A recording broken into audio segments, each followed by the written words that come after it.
Hechos capítulo 2, versículo 4 dice que todos fueron llenos del Espíritu Santo. Llenos del Espíritu Santo, voy a poner un ejemplo aquí de un globo.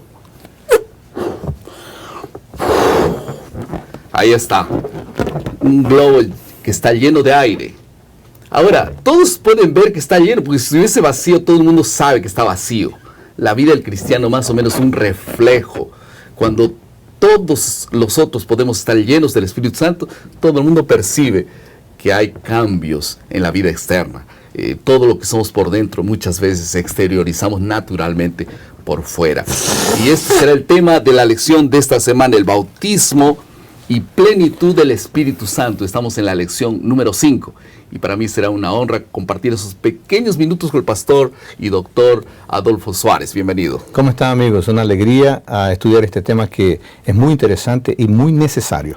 Vamos a tocar dos asuntos, el bautismo del Espíritu Santo y también vamos a hablar sobre las condiciones para recibir el Espíritu Santo. ¿Qué te parece? Vamos a comenzar con el primer asunto, el bautismo del Espíritu Santo. Hay apenas algunos 7 menciones en el Nuevo Testamento sobre el bautismo del Espíritu Santo, aun cuando no se menciona exactamente así, bautismo del Espíritu Santo. Se habla sobre que Jesús bautiza con el Espíritu Santo, que es un poquito diferente, ¿no? Sí, el texto es el de Mateo capítulo 3, versículo 11.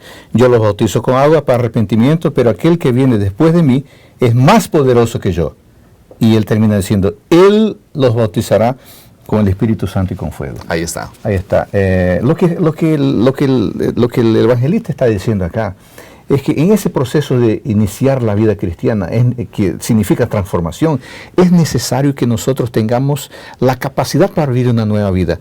Es por eso que la persona del Espíritu Santo es ofertada, para que seamos capaces de vivir en la novedad de vida que Dios espera que nosotros vivamos, simbolizado por el bautismo con agua. Ahora, ese bautismo del Espíritu Santo es una acción posterior al bautismo por agua. Daría la impresión de que es un acto de gracia que Dios complementa después. ¿Es así? La respuesta está muy clara aquí en Hechos capítulo 2, versículos 37 y 38. Escuchando estas cosas, la gente le pregunta a Pedro y a los demás apóstoles, ¿qué haremos, hermanos? Versículo 38. Le respondió Pedro, arrepiéntanse y cada uno de ustedes sea bautizado en nombre de Jesucristo para perdón de sus pecados y recibiréis el don del Espíritu Santo. No hay ninguna razón para pensar que esto ocurrió una semana después, un mes después, una década. No, parece que la cosa es un proceso rápido. Y por eso que tal vez 1 Corintios 12:13 dice, pues es un solo bautismo, un solo espíritu, todos nosotros fuimos bautizados. Entonces no hay un bautismo separado de la intervención del Espíritu Santo. Correcto. Otro texto lindo que está en Romanos 8:9, me imagino que ustedes deben copiar estos textos porque son fundamentales para poder definir el bautismo del Espíritu Santo. Dice ahí, que nosotros recibimos el Espíritu Santo cuando recibimos a Cristo. Hay una ligación. Y allí dice el Espíritu de Dios que habita en vosotros. Y si alguien no tiene el Espíritu de Cristo, entonces ese tal no es de Dios. Entonces allí hay un vínculo entre recibir a Jesús y recibir el Espíritu Santo. Es una obra unida. No hay un espacio de tiempo que separa esa no hay una diferencia entre ambas experiencias. Exactamente. Ahora, Efesios capítulo 1, versículo 3, yo estoy leyendo textos fundamentales que no podemos dejar de leer. Dice, no hay intervalo, aquí está más claro, entre creer en Cristo y recibir el Espíritu Santo. Ustedes pueden ver aquí el evangelio de nuestra salvación que Él nos ha dado y también hemos creído. Nosotros fuimos sellados con el Espíritu Santo. Es la misma cosa, no hay intervalo entre una cosa y otra, ¿no? Es una experiencia única que nos capacita para vivir del modo como Dios quiere que nosotros vivamos. Ajá. Y un último texto, Juan capítulo 1, versículo 33. Dice que el bautismo del Espíritu Santo es la obra continua, no es una obra estática que ya pasó, ya no existe más, o que va a pasar y no existe ahora, es una obra constante. Por eso ese es el que bautiza con el Espíritu Santo, hablando de Jesús. Bautiza. Y mañana repetirá la misma palabra, bautiza, sigue bautizando. Hay una declaración de Elena de White que habla sobre el bautismo diario del Espíritu Santo. Es una experiencia constante y no puede ser diferente porque a cada día necesitamos la experiencia, caminar con Dios, el Espíritu Santo, para poder cumplir lo que Dios justamente espera, el modo como Él quiere que nosotros vivamos. No es posible sin el Espíritu Santo. Tal vez la palabra clave no sea bautismo, que es la palabra que más... Porque la palabra bautismo significa sumergir, ¿no? Entonces, sumergir, llenar. La palabra clave que usa más la Biblia claramente es somos llenos del Espíritu Santo.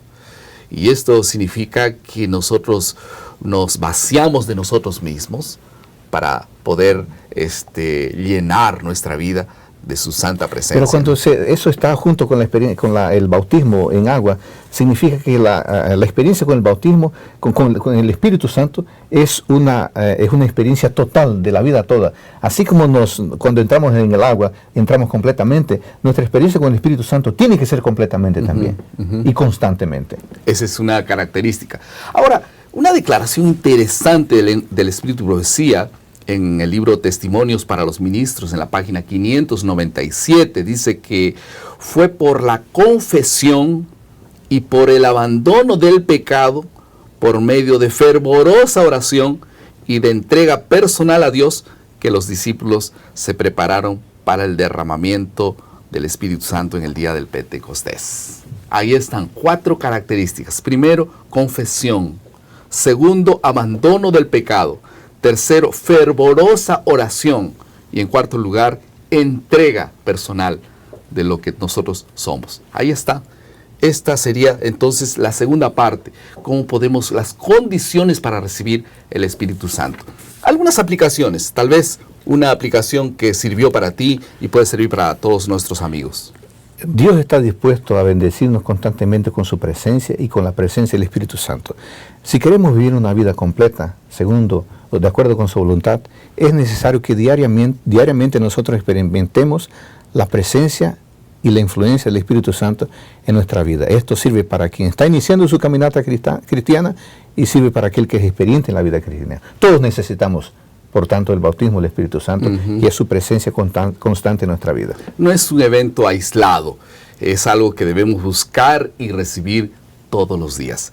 Y finalmente, nuestra batalla ocurre en nuestra elección entre rendir nuestra voluntad a la influencia del Espíritu Santo o permitir que la carne domine. Ahí está nuestra decisión diaria.